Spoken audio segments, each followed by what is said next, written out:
저희 공동체는 계속해서 이 로마서 말씀을 묵상하고 있습니다. 이 복음의 진수를 담고 있는 이 로마서를 묵상하며 하나님의 그 크신 은혜와 사랑이 매일매일 우리의 삶 가운데 고백되어지고 또 그 은혜가 풍성히 나뉘어지는 저희 오늘 하루의 삶이 되기를 우리 주님의 이름으로 축복합니다. 저희 공동체는 어제 로마서 6장 전반부를 묵상하였습니다. 이 단락에서 바울은 크게 두 가지를 얘기했는데요. 첫 번째는 하나님의 의로 죄에서 죽은 자는 다시 죄에 거할 수 없다라는 사실과, 두 번째는 따라서 성도는 마땅히 의에 거해야 된다라는 것이었습니다. 그리고 이제 이어지는 오늘 본문 말씀인 6장 하반부 12절부터 23절까지의 말씀에서 바울은 주님께 구원받은 성도라면 누구나 예외 없이 동일한 부르심인 성화에 대한 주제를 다루고 있습니다. 굳이 6장을 구분한다면 전반부를 이론적인 면에 치중했다면 후반부는 실천에 치중했다라고 이야기할 수 있습니다. 이 성화에 대한 이야기를 우리가 다룰 때 우리가 반드시 기억해야 되는 것은, 이 성화는 이 세상에서 예수님을 나의 구주와 또한 구세주로 고백한 사람이라면 누구나 예외 없이 하나님께 받은 동일한 사명이라는 것입니다. 우리 모두는 모두 성화의 길을 걷고 있다는 것입니다. 이것은 목회자나 선교사나 어떤 특별한 사명을 받은 사람들에게만 주어진 길이 아니라 모든 그리스도인들에게 하나님께서 주신 길이라는 것입니다. 저는 이러한 관점에서 오늘 이 새벽 이 본문 가운데 나타나 있는 이 바울의 성화에 대한 이 세 가지 권면을 함께 살펴보고 또 말씀을 나누며 우리 주님 은혜의 귀한 통로가 되기를 원합니다. 첫 번째로 본문의 말씀이 얘기하고 있는 것은 우리는 우리의 몸을 먼저 의의 병기로 하나님께 드려야 한다는 것입니다. 우리 본문 12절 말씀 우리 함께 읽겠습니다. 시작. 그러므로 너희는 죄가 너희 죽을 몸을 지배하지 못하게 하여 몸의 사욕에 순종하지 말고. 12절 말씀을 제가 표준 세번역으로 말씀드리겠습니다. 그러므로 죄가 여러분의 죽을 몸을 지배하지 못하게 해서 여러분이 몸의 정욕에 굴복하는 일이 없도록 하십시오. 12절 말씀이 얘기하고 있는 것은 죄로 하여금 만약 나의 몸과 나의 생각을 지배하도록 그냥 내버려 둔다면 필연적으로 우리는 이 육신의 정욕에 굴복할 수밖에 없다라는 것입니다. 이 개역개정의 몸의 사욕이나 혹은 표준 세번역에서 얘기하고 있는 이 정욕은 인간을 지배하고 있는 죄의 욕망을 나타내는 단어입니다. 그런데 한번 생각해 보십시오, 여러분. 저희 모두는 그리스도인이 된 이후에도 죄를 짓습니다. 이전보단 좀 낫지만 그래도 여전히 저희는 때때로 넘어집니다. 우리가 이렇게 넘어지는 이유는 바로 이러한 육체의 정욕에 우리가 굴복했기 때문입니다. 우리가 어쩔 수 없이 죄를 진 것이 아니라 굴복을 해서 죄를 지었다는 말씀입니다. 다시 말해 우리 자신이 우리의 생각과 우리의 내면과 우리의 행동을 이 죄의 정욕에 영향력을 행사하도록 내버려 두었다는 것입니다. 그리고 만약 이러한 패턴이 반복되면 우리 자신도 모르게 점차 죄에 무뎌지고 둔감해져서 더 큰 죄의 나락에 빠지게 되는 것입니다. 이와 관련해서 우리가 반드시 기억해야 되는 것이 있습니다.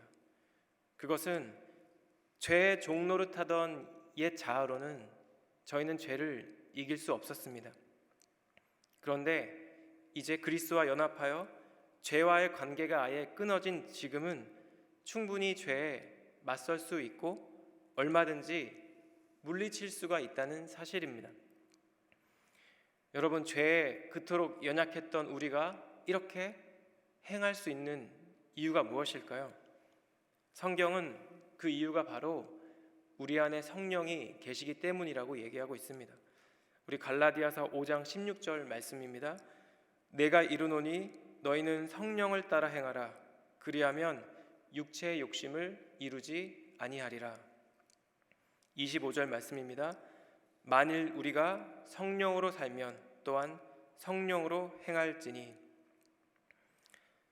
따라서 예수 그리스도로 말미암아 의롭다고 칭함받은 저희 모든 성도들은, 다시 얘기해서 우리 안에 거하는 성령님을 따라 살아가고 행하는 저희 모든 성도들은 더 이상 우리 모두를, 우리의 자아와 우리의 생각과 행위를 사단으로 하여금 임의로 행하게 해서는 안 된다는 말씀입니다. 우리 이어서 본문 13절 말씀 제가 읽겠습니다. 또한 너희 지체를 불의의 무기로 죄에게 내주지 말고 오직 너희 자신을 죽은 자 가운데서 다시 살아난 자 같이 하나님께 드리며 너희 지체를 의의 무기로 하나님께 드리라. 이 13절에서 지체란 말은 우리의 생각, 또 우리의 육체적인 힘과 의지, 또 여러 가지 욕구, 즉 우리를 나타내는 전인격적인 표현입니다. 근데 사도 바울은 우리의 이 전인격적인 우리의 자아를, 우리의 전인격을 의의 무기로 하나님께 드리라고 지금 명령하고 있습니다. 고린도전서 6장에 이와 비슷한 관점이 있는데요. 6장 20절 말씀을 제가 읽겠습니다. 값으로 산 것이 되었으니 그런즉 너희 몸으로 하나님께 영광을 돌리라. 즉 우리의 생명이 예수 그리스도의 피값으로 이미 지불이 되었으므로 우리의 생명의 주인이 바로 하나님이라는 그런 말씀입니다. 이것이 바로 우리가 우리의 몸으로 의의 병기로 하나님께 드려야 되는 이유이고 주님께 영광을 돌려야 되는 이유가 되는 것입니다.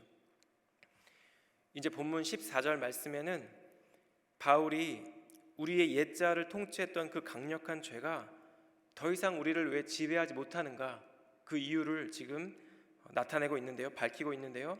14절 말씀은 우리 함께 읽겠습니다. 시작. 죄가 너희를 주장하지 못하리니 이는 너희가 법 아래에 있지 아니하고 은혜 아래에 있음이라. 즉 의롭다 하심을 받은 저희 모두는 더 이상 죄의 통치 영역 아래에 있지 않다는 것입니다. 죄의 통치가 아니라 은혜의 통치 아래에 있기 때문입니다. 그런데 한 가지 흥미로운 사실은 바울은 여기서 죄가 아예 죽었다고 얘기하지 않습니다.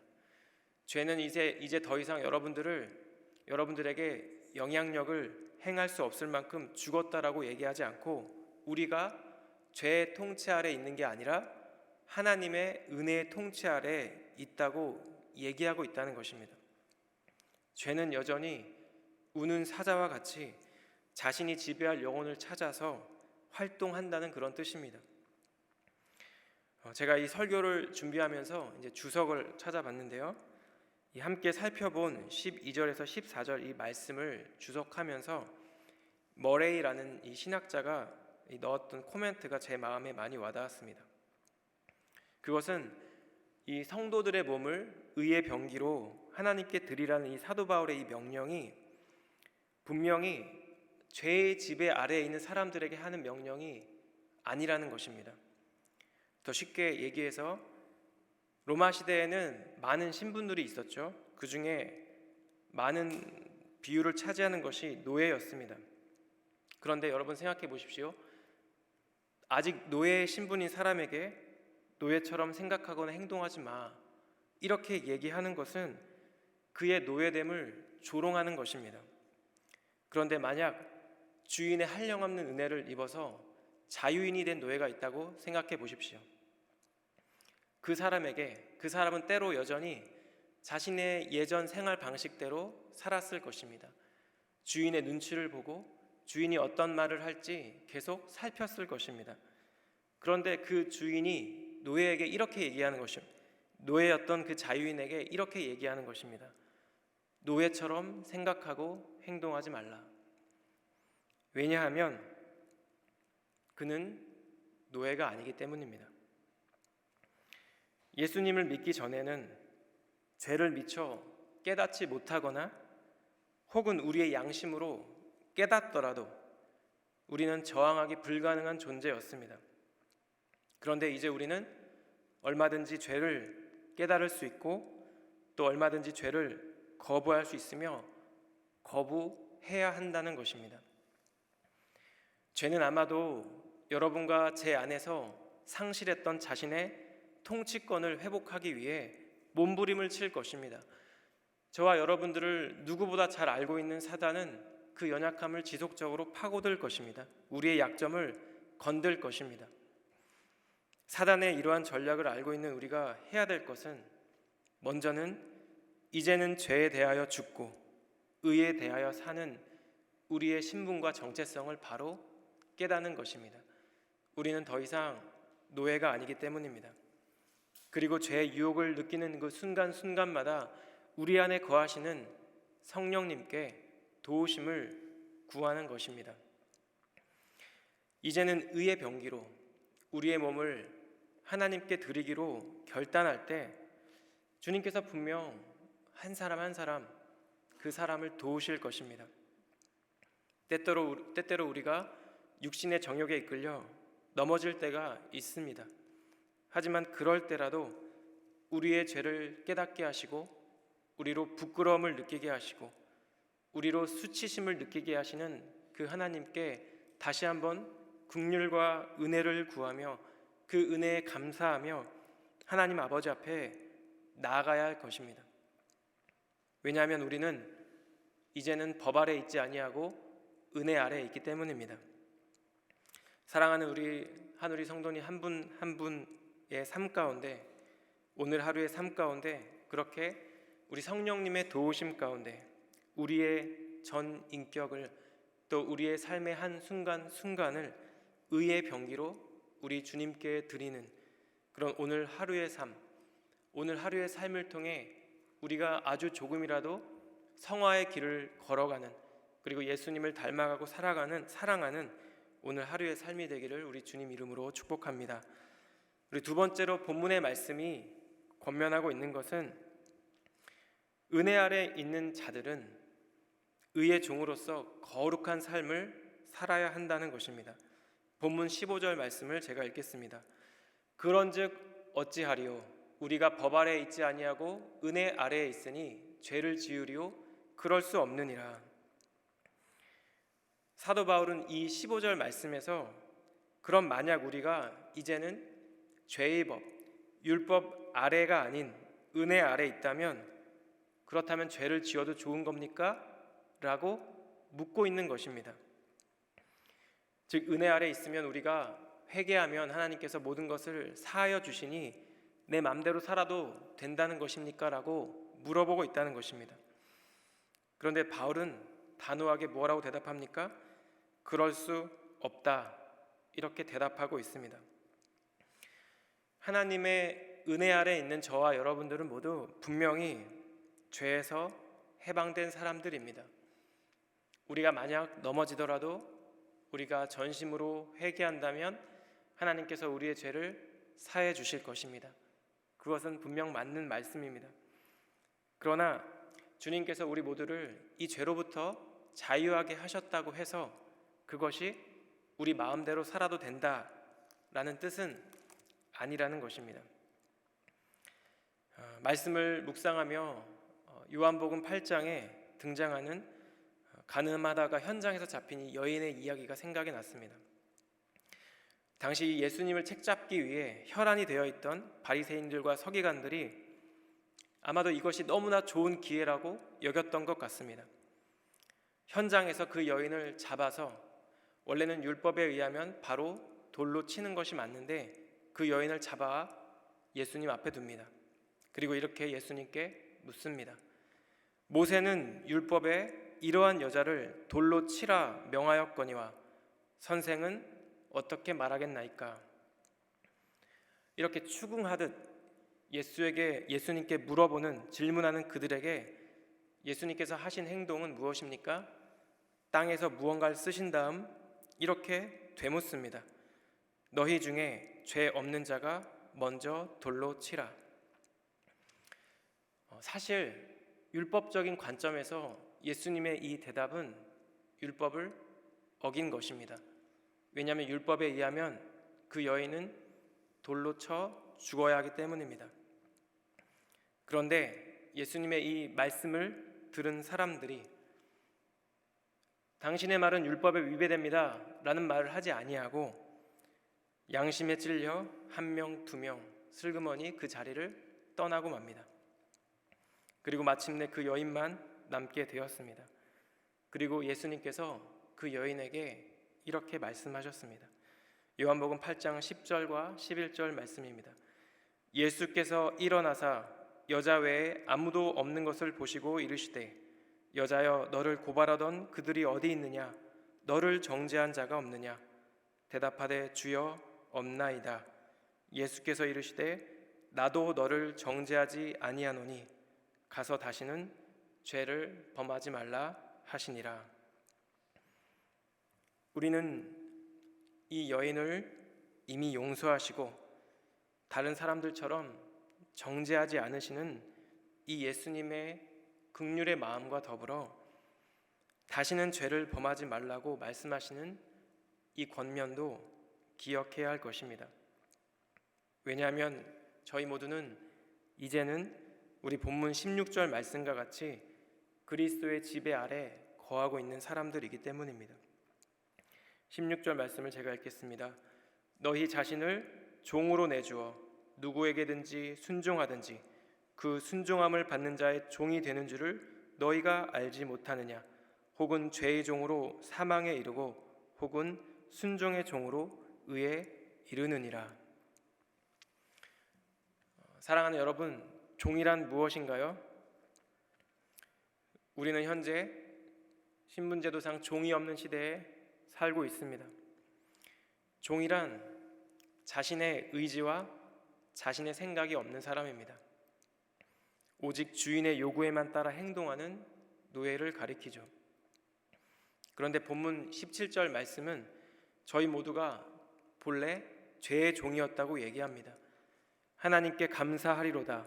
너희가 본래 죄의 종이더니 너희에게 전하여 준 바 교훈의 본을 마음으로 순종하여 죄로부터 해방되어 의에게 종이 되었느니라. 예수님을 영접하기 전에 저와 여러분은 모두 허물과 죄로 죽은 상태였습니다.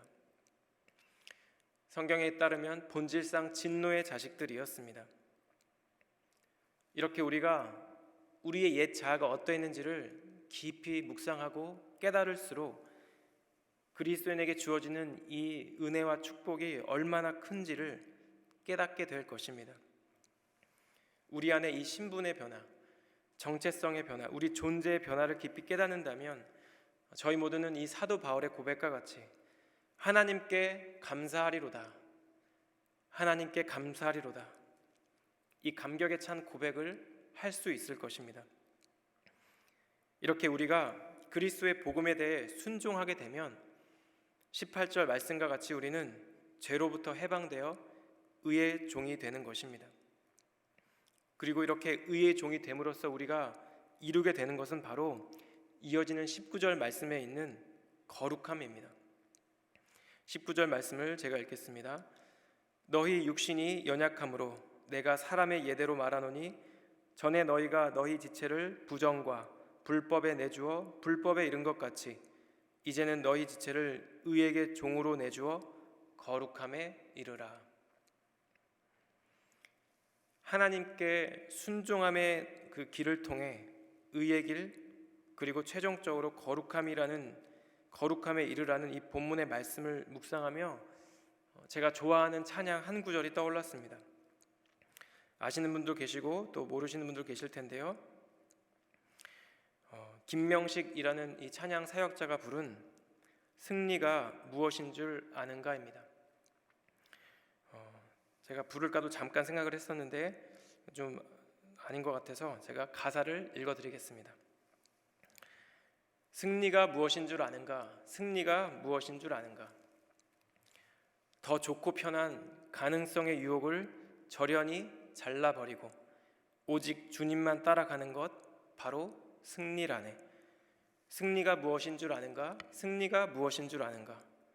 하고 싶은 말, 그 많고 많은 말 모두 힘겹게 억누르고 오직 주께서만 말씀하게 하는 것, 바로 승리라네.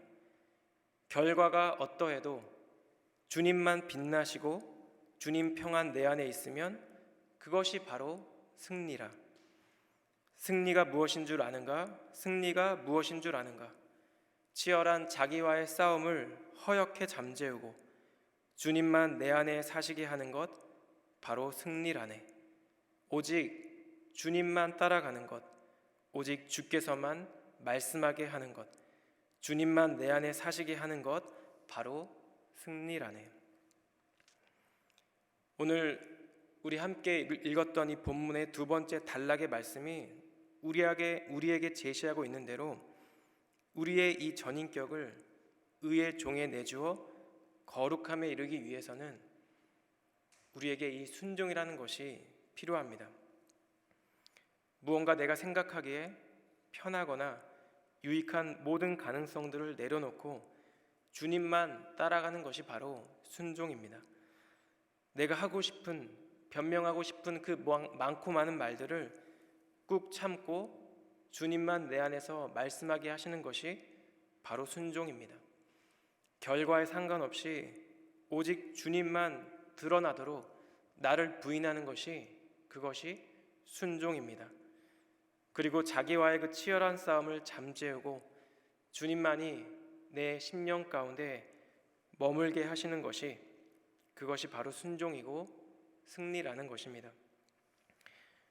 우리 안에 계시는 이 성령 하나님을 통해 예수님께서 생각하고 말하고 행동하는 대로 우리의 삶이 그분 앞에 온전히 엎드려질 때 우리의 전인격은 바로 의의 종이 되고 결국 거룩한 성화의 길을 온전히 걸어가게 될 것입니다.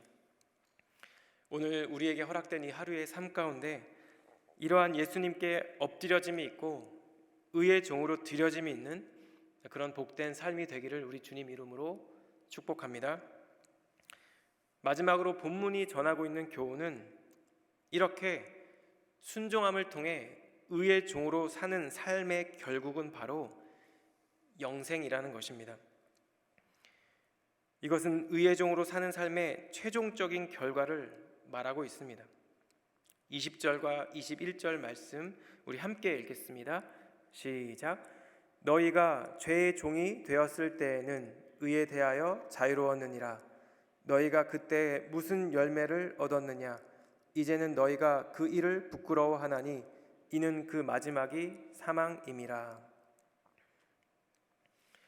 함께 읽은 이 말씀은 쉽게 얘기해서 우리가 죄의 종이었을 때 그 모습을 표현하고 있습니다. 그때 우리는 어땠나요? 우리는 의에 대해서 자유로웠고 동시에 죄가 이끄는 대로 살았습니다. 그런데 여러분, 그때 우리의 모습을 지금 가만히 생각해 보면 바울이 지금 질문하고 있는 이 질문에 생략된 대답과 같이 아무런 열매가 없었을 뿐만 아니라 그 마지막이 영원한 사망을 향해 달려가고 있는 그런 인생길이었다는 것입니다. 사도 바울의 이러한 선포는 마태복음 7장에 아름다운 열매를 맺지 아니하는 나무마다 찍혀 불에 던져지느니라 라고 말씀하신 이 예수님의 말씀을 우리에게 상기시킵니다. 이렇게 우리가 우리의 옛 과거 혹은 옛 자아를 생각할 때 21절 말씀과 같이 부끄러움을 느끼게 되는 것이 자연스러운 반응입니다. 과거에는 전혀 부끄럽지 않았고 전혀 수치스럽지 않았고 무언가 잘못됐다고 생각하지 않았을 뿐더러 오히려 당연하다고 생각을 했었는데 의의 종이 된 지금은 그때를 생각만 해도 몸서리가 칠 정도로 부끄럽고 수치스럽게 된다는 것입니다. 만약 저와 여러분 안에 우리의 옛자를 생각할 때 느껴지는 그 수치심과 부끄러움이 있다면 그것은 우리가 하나님의 종이 되었다는 증거라고 저는 할 수 있다고 생각합니다. 그리고 사도 바울은 22절 말씀에서 현재 우리의 모습을 선언합니다. 제가 읽겠습니다. 그러나 이제는 너희가 죄로부터 해방되고 하나님께 종이 되어 거룩함에 이르는 열매를 맺었으니 그 마지막은 영생이라. 먼저는 죄로부터 해방되었고 하나님의 종이 되었으며 거룩함에 이르는 열매를 맺었다는 것입니다. 여러분, 참된 자유, 의의 길과 이러한 참된 거룩함에 이르는 유일한 길은 예수님을 나의 구세주와 주인으로 받아들이는 것입니다. 그리고 그 순간부터 우리는 진정한 자유인의 삶을 시작하게 됩니다. 우리 안에 거하시는 예수님은 우리의 본질, 우리의 가치관, 우리의 생각과 우리의 삶의 방식, 그리고 세상을 바라보는 가치관을 바꾸어 놓으십니다. 그렇게 성경은 우리를 새로운 피조물 혹은 새 사람이라고 선언하고 있는 것입니다. 그리고 사도 바울은 오늘 이제 마지막 절 23절에서 이렇게 성도라면 부름받은 이 성화의 길에 대한 권면을 마무리하면서 결론적으로 죄와 은혜의 최종적인 결과를 비교하며 마치고 있습니다. 우리 함께 읽겠습니다. 시작. 죄의 삭은 사망이요 하나님의 은사는 그리스도 예수 우리 주 안에 있는 영생이니라. 여러분, 삭이란 무엇일까요? 이것은 우리가 무언가 땀 흘리고 수고한 대가를 얘기합니다. 따라서 죄의 삭이란 이 표현은 참 재밌는 표현인데요, 저와 여러분이, 우리 인간이 어떤 스스로와의 의지와 감정으로 죄를 지은 것에 대한 대가로 주어지는 보수가 바로 사망이라는 표현입니다. 죄를 위해서 뭔가 헌신하고 충성한 사람들에게 얻어지는 것이라고는 바로 사망이라는 것입니다. 그런데 이와 대꾸를 이룬 표현이 있습니다. 그것은 하나님의 은사입니다. 여러분, 은사는 무엇일까요? 그것은 노력의 대가가 아니죠. 거저 주어지는 선물입니다. 하나님께서 예수님을 믿는 모든 자들에게 주시는 영생이 바로 거저 주시는 선물이라는 것입니다. 우리가 받을 자격이 없음에도 불구하고, 그것을 받을 만한 어떠한 일도 행한 것이 없음에도 불구하고 그저 값없이 주어지는 아주 특별한 은총이라는 것입니다. 사랑하는 여러분, 저와 여러분은 모두 이런 하나님의 은총을 입은 자들입니다. 그리고 하나님께서는 오늘 이 본문 말씀을 통해 하나님의 은총을 입은 모든 자가 반드시 나아가야 되는 의의 길, 성화의 길, 거룩함에 이르는 그 길로 부르고 계십니다. 우리를 이 길로 이끄시기 위해 자신의 아들을 아끼지 아니하셨던 그 하나님 앞에 우리가 즐겨 부르는 어떤 찬양의 고백과 같이 주님께 드릴 의의 열매, 그 거룩함의 열매를 가득 안고 땅끝에서 우리 주님을 봐야 하지 않을까. 주님께 드릴 그 노래를 가득 안고 나서 주님을 만나야 하지 않을까, 그런 묵상이 되었습니다. 하나님의 그 크신 은혜와 사랑을 입은 우리의 삶의 순간순간이 주님께 드릴 의의 열매가 맺혀지고 거룩함에 이르는 삶이 되기를 주님의 이름으로 축복합니다. 오늘 본문 가운데 살펴보았던 바울의 이 세 가지 권면, 성화에 이르는 이 세 가지 모습들이 오늘 하루, 또 우리의 인생 가운데, 우리의 삶 가운데, 우리의 내면 가운데 나타나고 열매 맺게 되기를 우리 주님 이름으로 축복합니다. 기도하겠습니다.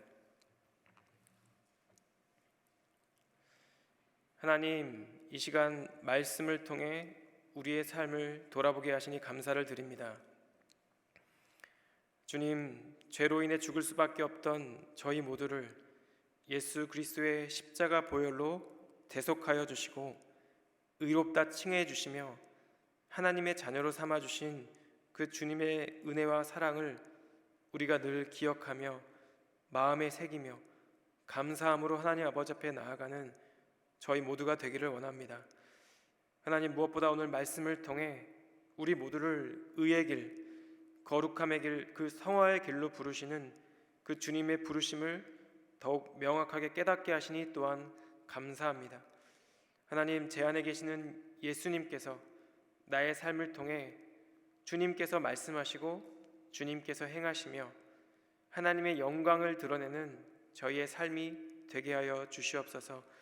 하나님, 매일매일 치열한 삶의 영역 가운데 저희 모두를 긍휼히 여겨주시고 더욱 힘주시고 능력 주셔서 우리 가운데 주님의 거룩하심과 주님의 영광을 드러내는 저희 모두의 삶이 되게 하여 주시옵소서.